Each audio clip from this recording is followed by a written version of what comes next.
Have you guys seen esports and the E-League? I don't know if that's sports, but it's great sport. Ever wondered how a simple video game turned into a billion-dollar industry at the size of most Olympic sports? But I don't know if athlete is the right word that I would go for. If you don't break a sweat, I don't consider it a sport. Ever consider how 15-year-olds, 18-year-olds, and even 22-year-olds gamers are all of a sudden considered professional esport gamers with million-dollar salaries? It isn't like watching people play football. It's like watching people play fantasy football. It is one more step removed from human activity. You understand? It's video games. It shouldn't be on a sports network. It's video games. But can it truly be a spectator sport? It already is. 71 million watched it last year. They reckon it's going to, by 2017, it'll be 145 million people watching it. Well, this is what you'll learn during the next few minutes.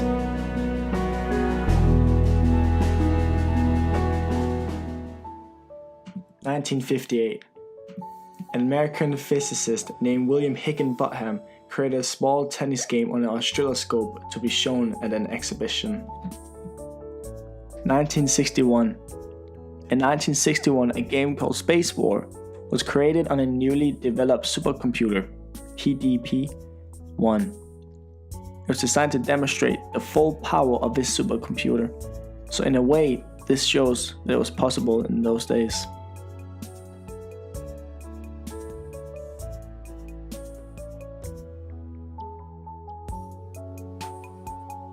Early 1970s. Inspired by Space War, the early 1970s saw the first arcade game.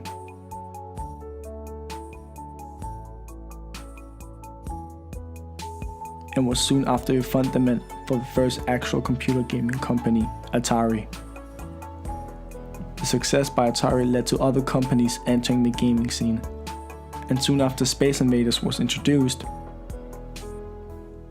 it even had the ability to compete on high scores, which draw youngsters to spend a huge amount of quarters on the arcade machines to just play and play. Welcome to Video Game News Update. I'm Walter Day at the Twin Galaxies International Scoreboard. Imagine playing a video game for 36 and a half hours in one quarter. Billy Mitchell, Video Game Player of the Century. 1980. In 1980, Walter Day created a forum to keep track of high scores and the coverage he achieved in the public, made game players known. In the mid-80s, the star of them all was Billy Mitchell. He had 6 game world records. With Nintendo's games, Donkey Kong and others, the industry went through the roof and was soon a $1 million business.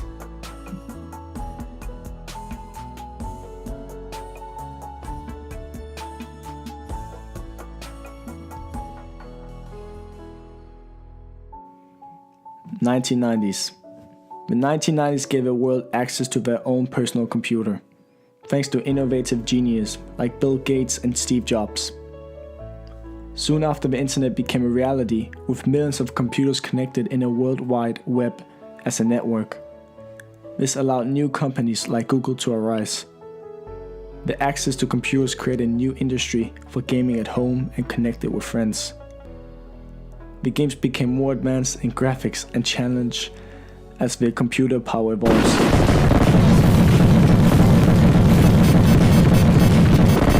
Yeah!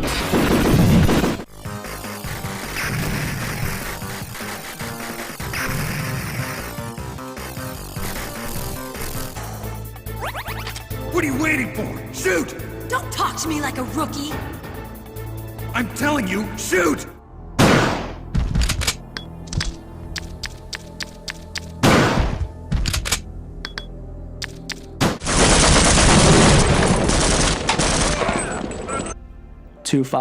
And today.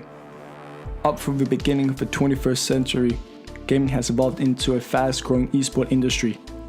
This was led by South Korea, where the World Championship were held a few years ago with 40,000 spectators watching live. Gamers are now sponsored by companies as in regular sports. As professionals, they can earn easily $1 million per year. Pro teams are today a part of real football clubs, for example PSG. Betting companies are making it possible to plan bets on esport games as League of Legends, Dota 2 and other games. Esports now being considered to be a part of Olympics in 2024.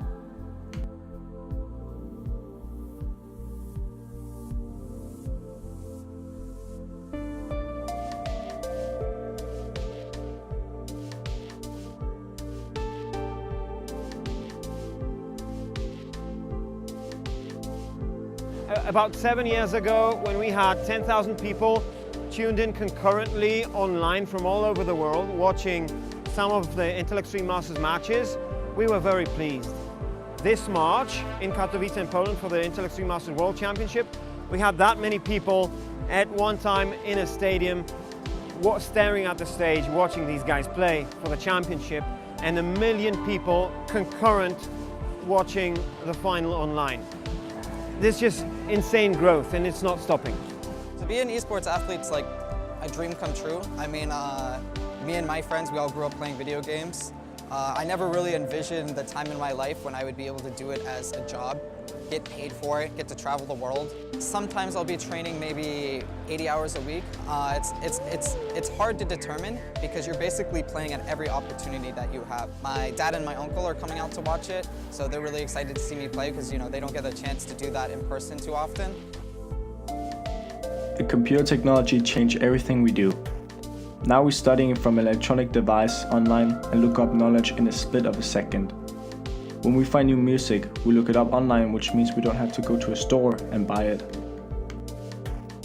When we communicate, we can use different devices and we can be mobile doing it.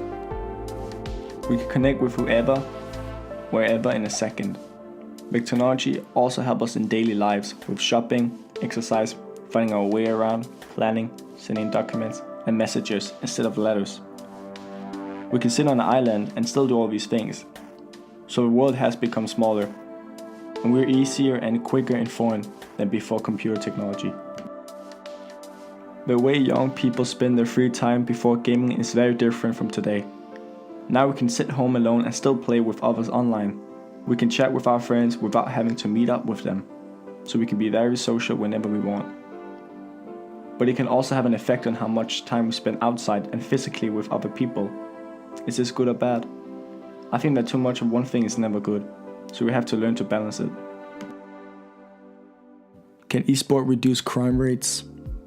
Many people are under the impression that violent games as played in the esports are increasing the crime rates. They think the player wants to realize in real life what they did in the game, but several studies show evidence of the opposite, that video games are in fact reducing crime rates. The activity is increasing social skills and interactions, which is a key element in well-being humans. So not only has video gaming developed into being a huge business and pro sport activity, it also delivers positive results of our society. And who would have imagined that?